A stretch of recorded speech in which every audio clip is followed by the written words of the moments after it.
Advice for women in the middle of trying for a baby. How to prioritize marriage with a newborn. One of the most common questions I get asked, like, more than anything maybe ever. Here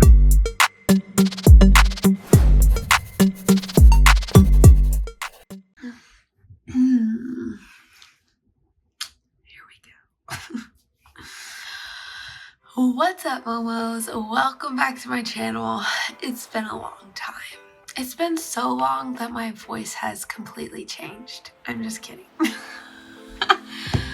I'm not sick anymore, but I got sick last week and I lost my voice as I started getting better, and then just lost it real bad.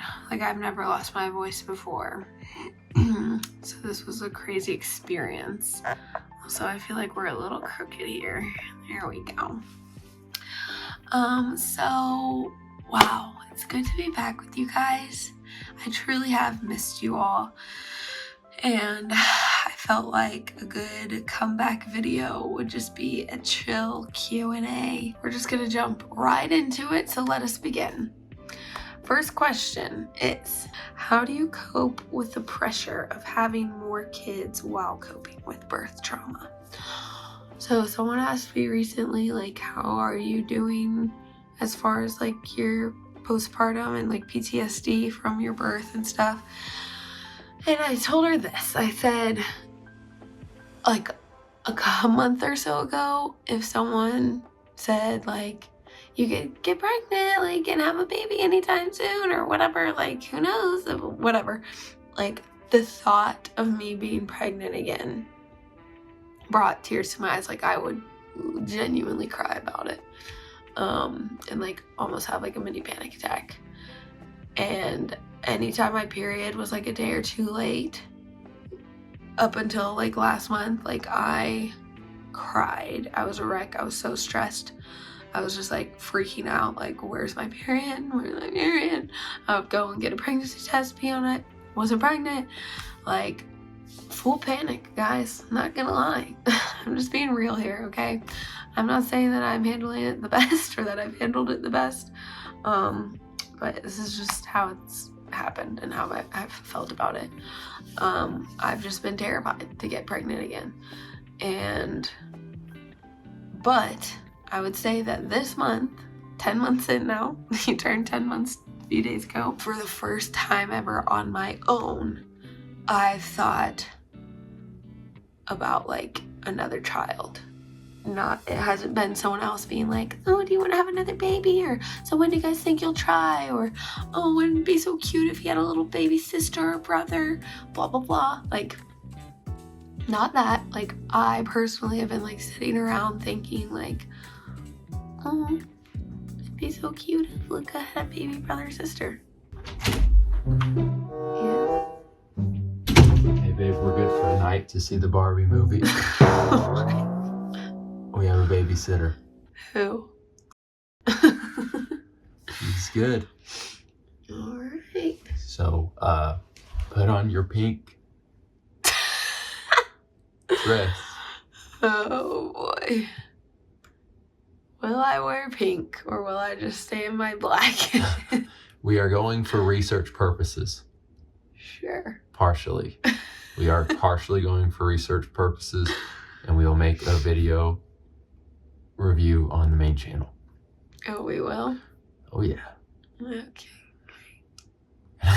Gonna share how we liked it. All right, so what's our question for Go away. So how do you cope with the pressure of having more kids? Well, I mean, who the heck is putting pressure on you? Tell people to chill the heck out, be quiet, shut their pie holes. No, I'm just kidding. I get it.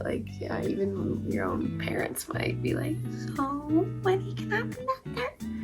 And yeah, I don't know. Honestly, you might just have to accept the fact that no one's probably gonna understand unless they've gone through insane birth trauma.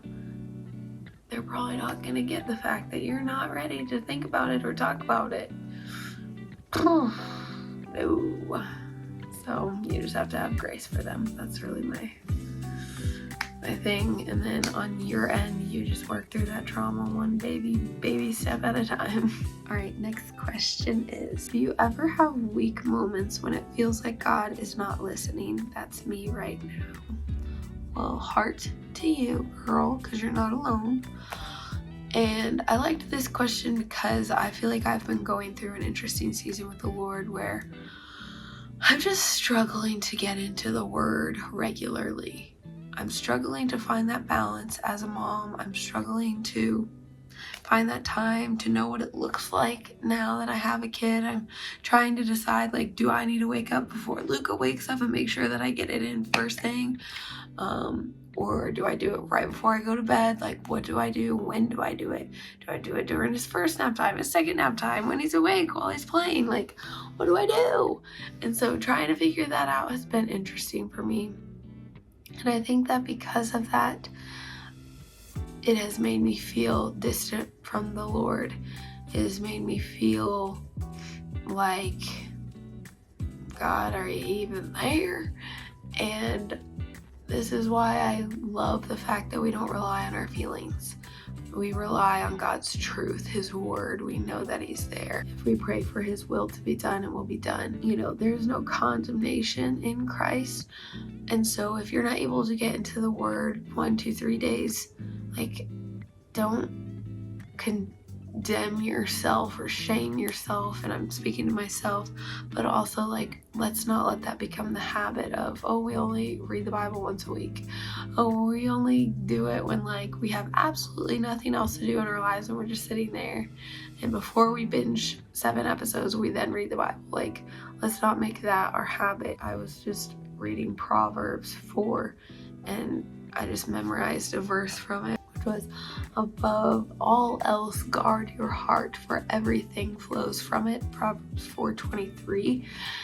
And I think that that's so good for me, for all of us. But, like, we have to guard our hearts because everything comes from our hearts. How we mother, how we love our spouses, how we are kind to our friends, how we care for our family, how we are daughters to the King. Like, what are we filling our hearts with? Because that's what will come out. That's how we'll be the mother, the wife, the friend, the person.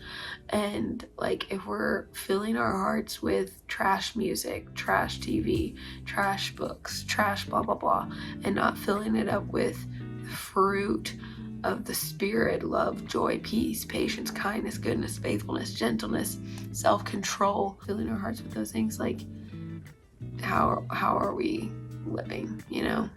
Does that make any sense? I don't know. But I just thought that was a really good verse, and it spoke to me at least. So, but yeah, I don't know. I just encourage you to get into the Word, and let's try to make it a regular habit together, because I'm right there with you, sister. All right, this is a good one. Someone messaged me this question because it was a little longer, but I really liked it and I wanted to speak to this. So, advice for women in the middle of trying for a baby. I've had 3 miscarriages in the past year, and the waiting/not knowing is starting to get to me. How do you find the balance of praying in faith that God would give you a child, but knowing the answer to that could be no? Also, how do you find the balance between pursuing some medical intervention while still trying to leave it in the Lord's hands? Great question. So sorry for your losses.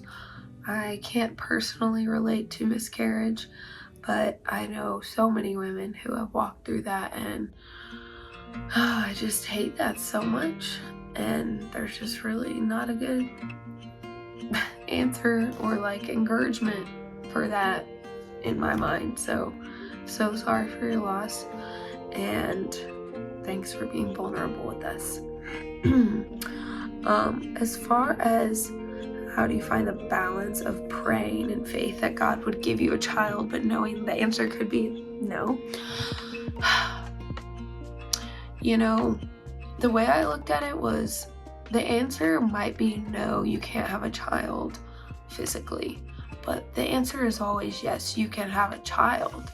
It just might look a lot different than how you thought it would be. That's kind of how I always looked at it, was like, Lord, if the answer is no, like I can't physically have a child, would you help me gently close that door of my mind going that way, my heart's desire being it happening that way, and opening the door to the other roads of options of how we could have children. So I don't know if looking at it that way will help or be an encouragement, but also just trusting and knowing and looking back at your history to remind you that God's will and His plans are so much better than ours. The way His timing is, the way things happen, like He is so much smarter than us. And I just personally know that like anytime I try to plan something and it didn't go my way and it went the Lord's way, it was a lot better. So just remembering that.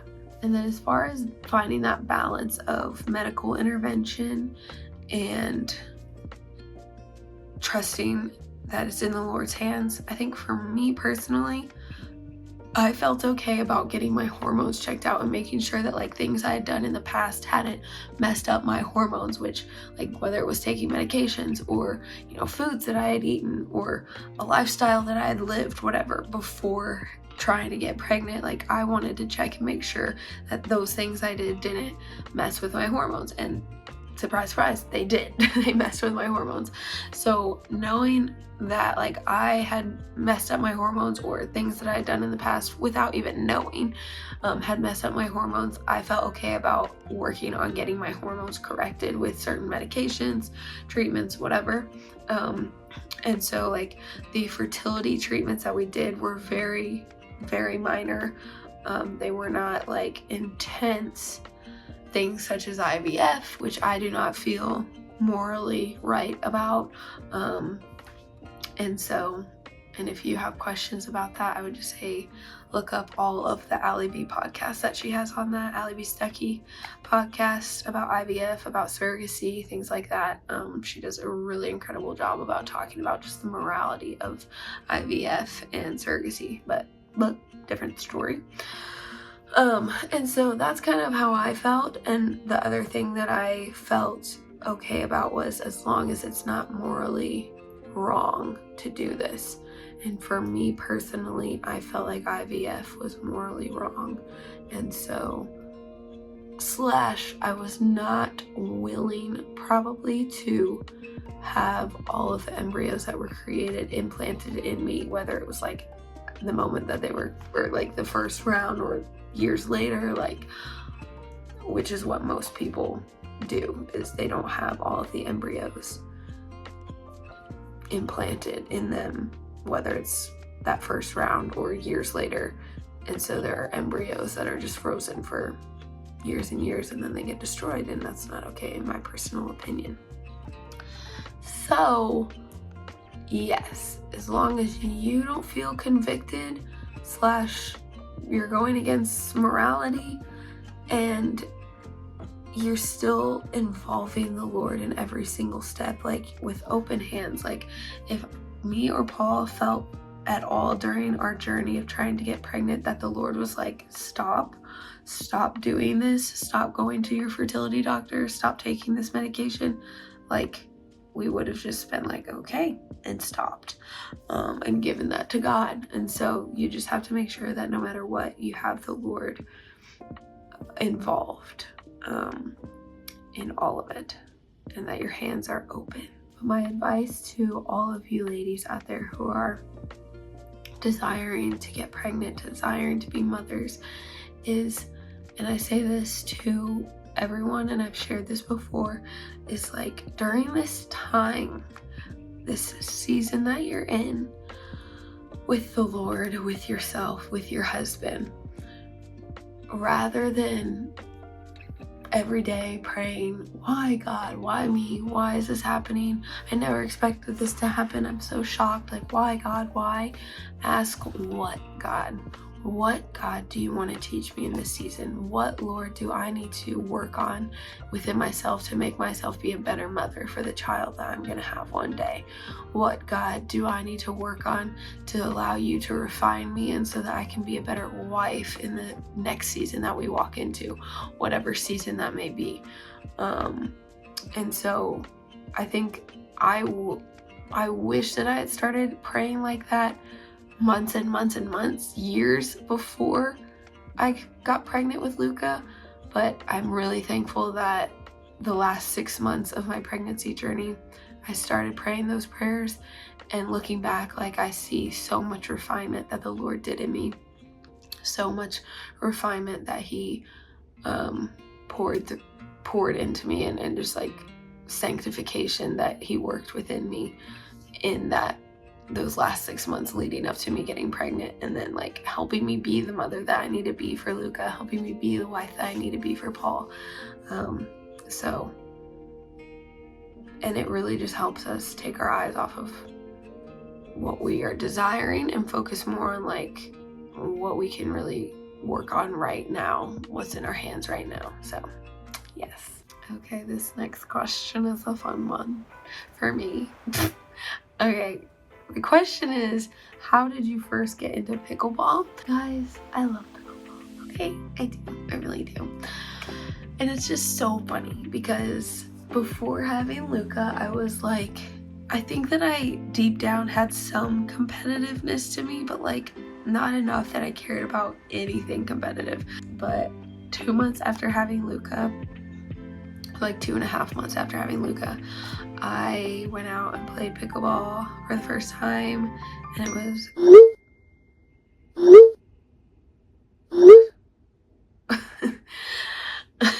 my grandma just texted me.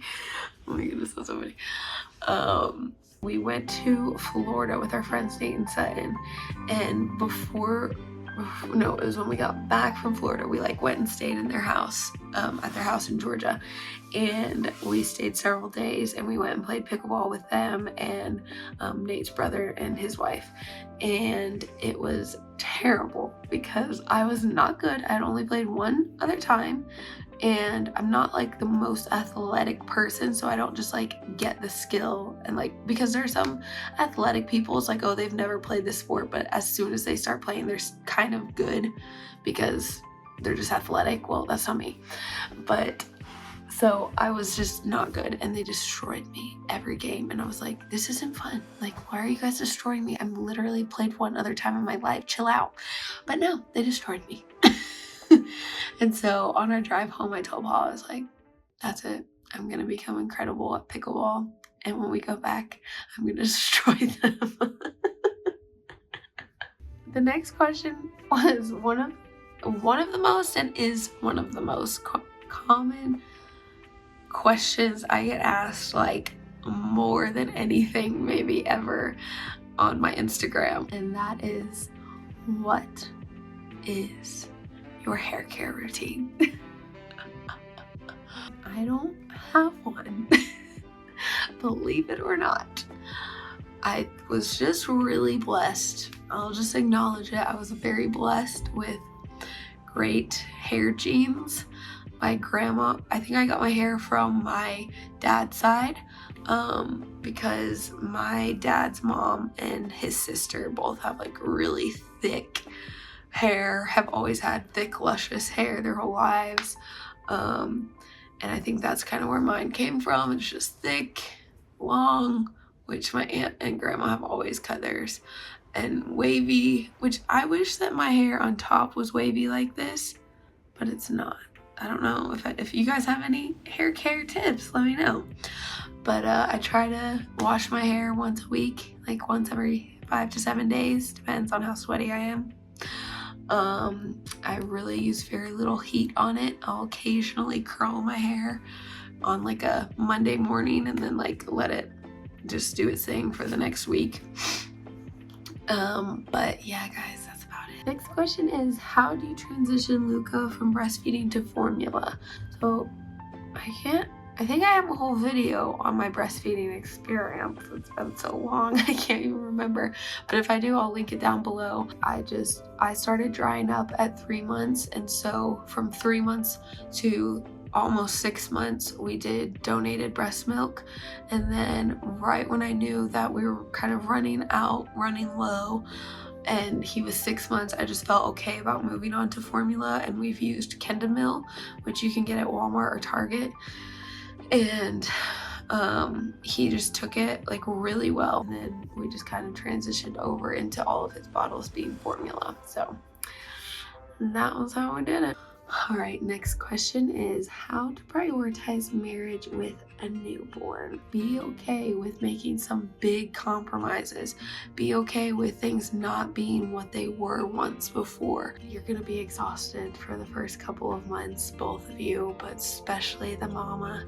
And like, you might not be able to give all the attention to your husband that you used to be able to, and that's okay. And your husband needs to be okay with that. But also, don't make an excuse of, I just have a baby, I can't do anything, I can't pay attention to you, I can't talk to you, I can't spend one-on-one time with you. Like, even if the baby is sleeping in your arms, you guys can lay on the couch and watch a movie together. You guys can order some Grubhub and have a meal and watch a movie at your house together. Like, make those little things a priority. Just laying in bed together and talking about the day, talking about the week, talking about your baby, talking about life, asking each other questions, like little things like that.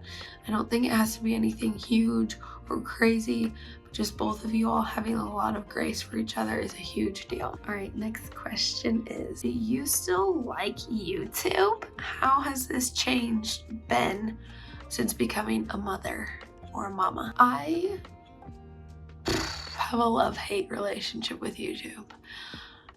I like the idea of my vlogs. As far as the Paul and Morgan channel goes, I don't really know where I stand with it.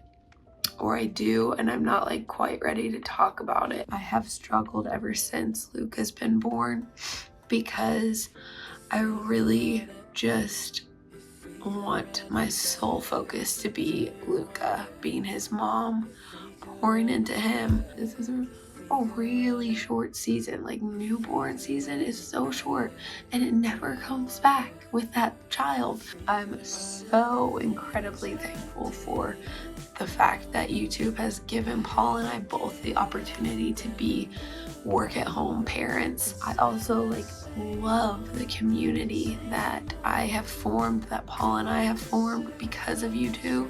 Our patrons are incredible. Like, seriously, like, I'm not just saying that. Like, we've met some of just the most amazing people through our Patreon. Knowing that we have people who care enough about the content that we're putting out that they want to support us financially and spiritually and mentally, and walk alongside us in this is really cool. Whew. All right, Momos. If I keep talking, I probably won't have any voice ever again. So that is our last question. Hope you have a great rest of your day. Remember, Jesus is the answer. Bye. Like all Luca's testosterone, some of it stayed in me, and so now I'm just more competitive. Probably not, but so yeah, that's how I first got into pickleball, and I love it. It's legit.